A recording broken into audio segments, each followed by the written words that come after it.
A quiet night in a peaceful Arizona neighborhood is shattered when 84-year-old Nancy Guthrie vanishes from her home, leaving behind only the chilling, silent image of a masked figure captured on a security camera nearby. Months pass without an arrest, and with agonizingly few answers about what truly happened inside the house of Nancy Guthrie. The most prominent clues to surface are two terrifying communications sent to the media. The first asks for millions in cryptocurrency and threatens the life of Nancy Guthrie. But just days later, a second message arrives, offering a disturbing apology and claiming that Nancy Guthrie is already buried in nature. Is this a botched kidnapping for money, or an elaborate cover-up designed to point the investigation into the disappearance of Nancy Guthrie in the exact wrong direction? On February 1st, 2026, Nancy Guthrie, the mother of television anchor Savannah Guthrie, disappeared in the middle of the night. In the very first hours, there was a desperate, fleeting hope that Nancy Guthrie had simply wandered off into the dark, perhaps confused or disoriented. But that fragile hope evaporated the moment law enforcement reviewed the exterior security footage at the home of Nancy Guthrie. The camera captured a masked man approaching the front porch of Nancy Guthrie under the cover of darkness. Armed with a gun and carrying a backpack, he reached up and tampered directly with the lens.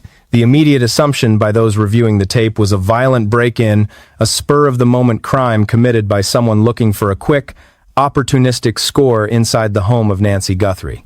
But a much closer examination of that recording and the digital files surrounding the abduction of Nancy Guthrie would later reveal an overlooked detail. A detail that shifts the potential motive of the attack on Nancy Guthrie from a random home invasion to something far more calculated and far more sinister. We will return to that footage shortly, because what the camera caught might actually be the most disturbing piece of evidence in the entire case of Nancy Guthrie. For 6 months, the search for Nancy Guthrie went quiet. Behind the scenes, investigators were working to find Nancy Guthrie, but the public heard almost nothing. Then, the sheriff's office made the highly unusual decision to release the ransom demands to the public, offering a rare glimpse into the psychological warfare waged against Savannah Guthrie and the rest of the family of Nancy Guthrie. The first message is incredibly cold, designed to inflict maximum terror. Addressed directly to Savannah Guthrie, the text demands $4 million in Bitcoin, threatening to raise the price to $6 million if strict deadlines are ignored. The writer explicitly warns Savannah Guthrie and the family not to involve the police. Yet, the very way this message regarding Nancy Guthrie was delivered creates a glaring contradiction. The sender did not quietly slip this note under a door or send it to a private email address belonging to Savannah Guthrie. They mailed these demands to local TV stations. If a kidnapper truly wanted to avoid detection and quietly collect a ransom for Nancy Guthrie, sending evidence to the media practically guaranteed a massive federal response. This raises the alarming possibility that a public spectacle was exactly what they wanted from the very beginning. This initial communication sent to Savannah Guthrie also contains highly specific details about the interior and exterior of the property. It mentions the exact location of a white smartwatch left on the bedroom floor of Nancy Guthrie, as well as a broken floodlight situated in the backyard. Those details heavily suggested the writer had unusually specific knowledge of the scene, implying they had physically stood inside the bedroom of Nancy Guthrie. But amidst this careful, terrifying planning to abduct Nancy Guthrie, a slip-up occurs. The word received is misspelled in the text to Savannah Guthrie, and the ransom amount is repeatedly referred to as USD, United States dollars. Could the person responsible for taking Nancy Guthrie have made one microscopic mistake right here? In forensic linguistics, every word choice is a potential fingerprint. The formal use of USD might indicate an international connection, a writer accustomed to global finance, or it could simply be a deliberate breadcrumb, a fake clue designed to waste law enforcement's time in the hunt for Nancy Guthrie by pulling their attention southward toward the border. Before anyone could fully decode the psychology of the first message sent to Savannah Guthrie, the entire narrative fractured. 4 days later, a second note regarding Nancy Guthrie arrived. To understand the weight of this second note, you have to imagine those 4 days. 96 hours of agonizing silence for Savannah Guthrie and her family. A family waiting for a deadline, hoping for a proof of life for Nancy Guthrie, dreading the worst. And then, the message comes. But this text abandons the demand for Bitcoin entirely. It abandons the threats of violence against Nancy Guthrie. Instead, it addresses Savannah Guthrie and the entire family with a deeply disturbing sense of regret. The writer claims they did not realize the severity of the underlying health conditions of Nancy Guthrie. They state they never intended to cause physical harm, but that Nancy Guthrie passed away shortly after being taken. Then comes a line about Nancy Guthrie that freezes the blood. She is buried in nature. The drastic shift in tone is jarring. It moves from absolute, aggressive control over Savannah Guthrie to passive apology in less than a week. This raises a profound question.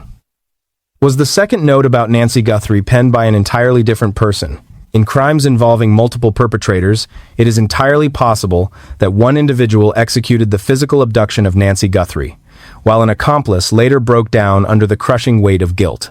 But detectives also had to consider a much darker reality regarding Nancy Guthrie. What if neither note is genuine?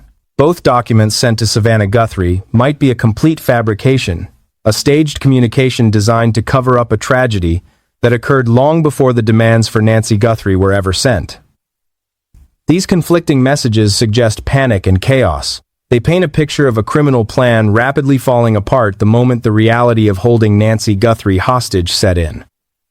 But the physical footprint left at the house of Nancy Guthrie tells a vastly different story. Remember the masked man on the porch of Nancy Guthrie? For months, the public believed this was a single, terrifying recording from the night of the abduction. A ghost who appeared once, took Nancy Guthrie, and vanished. However, recent updates have revealed a detail that completely changes how the timeline is interpreted. The recovered video files from the home of Nancy Guthrie may not be from just one night. Evidence suggests the masked figure was actually on the property of Nancy Guthrie on at least 2 separate occasions. This entirely rewrites the sequence of events leading to the disappearance of Nancy Guthrie. If the figure had been on the property before the night of the disappearance, it could suggest the home of Nancy Guthrie was being studied in advance. This wasn't a crime of opportunity, it was a targeted operation against Nancy Guthrie. In the footage, the person is seen interacting with the environment, specifically touching plants near the front entryway of the house of Nancy Guthrie. At a quick glance, it looks like a nervous, meaningless gesture, perhaps someone adjusting their balance.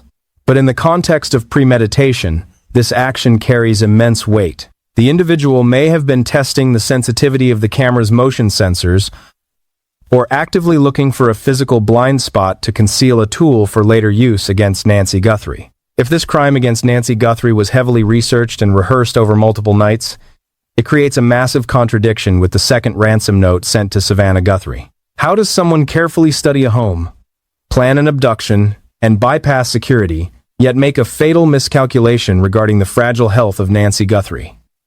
It makes the accidental tragedy narrative almost impossible to believe. While the security footage of the home of Nancy Guthrie raises profound questions about premeditation, another crucial piece of evidence has sparked intense debate over how the suspect might ultimately be identified. Detectives had recovered a hair fiber from the crime scene of Nancy Guthrie. For months, this microscopic thread represented the best chance of tracking down the person who took Nancy Guthrie through DNA. In modern investigations, a single fiber can break a case wide open, connecting a nameless mask to a definitive identity.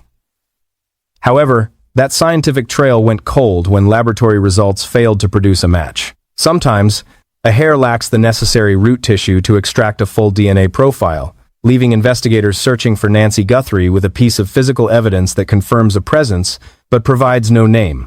With traditional forensics hitting a temporary wall in the case of Nancy Guthrie, law enforcement often turns to behavioral profiling. Crimes of this magnitude do not just leave physical traces at a scene, they leave unavoidable ripples in human behavior.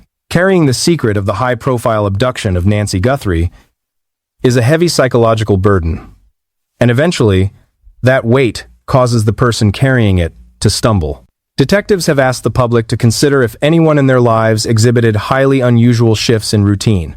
Following the 1st of February, when Nancy Guthrie vanished, this doesn't mean ordinary, everyday actions like changing a hairstyle or cleaning a car are inherently suspicious. Rather, behavioral professionals look for a constellation of extreme, unexplained changes. They are looking for someone who perhaps developed an unnatural obsession with the disappearance of Nancy Guthrie, obsessively checking updates. Or, conversely, someone who completely refuses to acknowledge a story that is dominating the national news, leaving the room whenever the name Nancy Guthrie or Savannah Guthrie is mentioned on television. Half a year has now passed since Nancy Guthrie disappeared. The financial demands sent to Savannah Guthrie have stopped. The strange, anonymous apologies have faded into a suffocating silence. Nancy Guthrie is still missing, and Savannah Guthrie and her family are left waiting in a painful limbo, searching for answers that sometimes feel further away than ever. Yet the pieces of this puzzle remain scattered in the open, waiting to be assembled correctly. The chilling possibility of prior planning caught on a silent camera at the home of Nancy Guthrie. The unresolved physical evidence left behind in the dark. The highly unusual wording of the demands sent to the media regarding Nancy Guthrie. Somewhere out there, a person is walking around, living a seemingly normal life, holding the terrifying secret of what really happened to Nancy Guthrie in that house. They know exactly what the phrase "buried in nature" truly means for Nancy Guthrie. They know if the misspelled word sent to Savannah Guthrie was a genuine error made in a moment of panic, or a cold, calculated distraction meant to send the FBI on a wild goose chase. Two contradictory notes, one masked figure in the dark, and a lingering, heartbreaking mystery about what really happened to Nancy Guthrie in the early hours of February 1st. As you look at the sequence of events, the evidence left behind, and the bizarre shifts in tone between the communications sent to Savannah Guthrie, what do you think the two ransom notes were really meant to accomplish?